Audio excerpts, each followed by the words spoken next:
The bloodiest war in ancient history traces back to a single moment of silence. It began with a young woman's desperate choice and a lifetime spent hiding the evidence from the world. Before she was a queen, she was Pritha, a princess whose biological father gave her away in a political adoption. He handed her to his childless cousin, King Kuntibhoja, effectively erasing her family and her early identity in one transaction. In her new home, she was tasked with serving Durvasa, a sage known for a temper so volatile that a single mistake could lead to the destruction of a host's entire lineage. She spent months anticipating the moods of a man who could ruin her father with a word. This constant, high-stakes pressure to appease authority stripped away her own agency, making her uniquely vulnerable to the divine gift she was about to receive.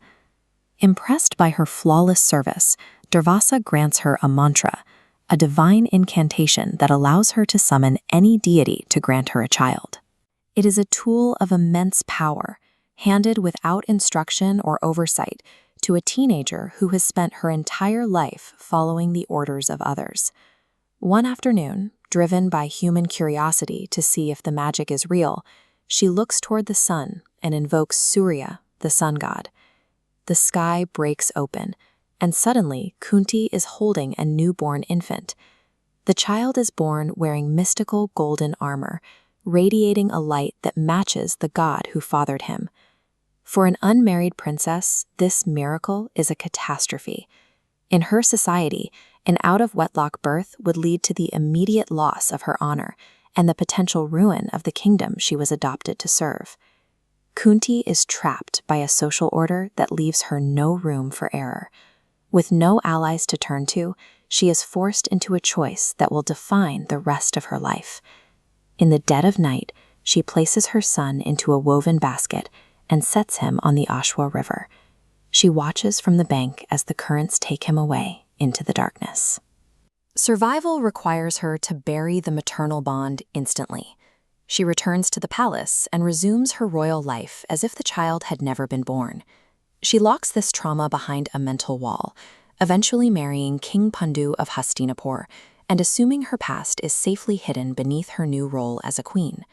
Kunti's adult life is a performance of stability, built entirely on the successful suppression of this single agonizing event.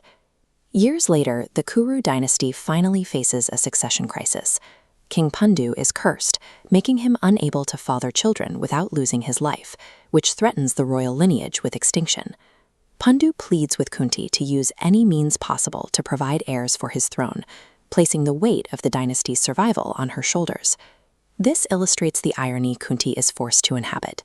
To save her husband, she must use the same mantra that caused her deepest shame. The first path led to the river and a life of silence. The second path must lead to the throne. She invokes the gods, bearing 3 princes, while the node representing her firstborn remains hidden. The very incantation that created her greatest secret has now become the only thing saving her marriage and her husband's legacy. The kingdom celebrates Kunti as the mother of heroes, the woman who secured the future of the Kuru line. In private, Kunti lives with the knowledge that she has 6 sons, not the 5 the public sees. She is haunted by the fact that her firstborn is somewhere in the world, living as a stranger to his own blood. This hidden trauma eventually creates a collision course for the entire realm.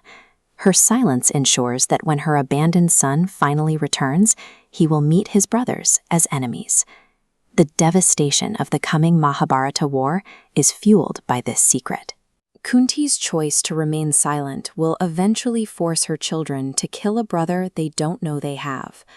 For a few years, she finds a measure of peace in the forest, raising her young children in the quiet isolation of the wilderness with Pandu. That peace is shattered when King Pandu suddenly collapses.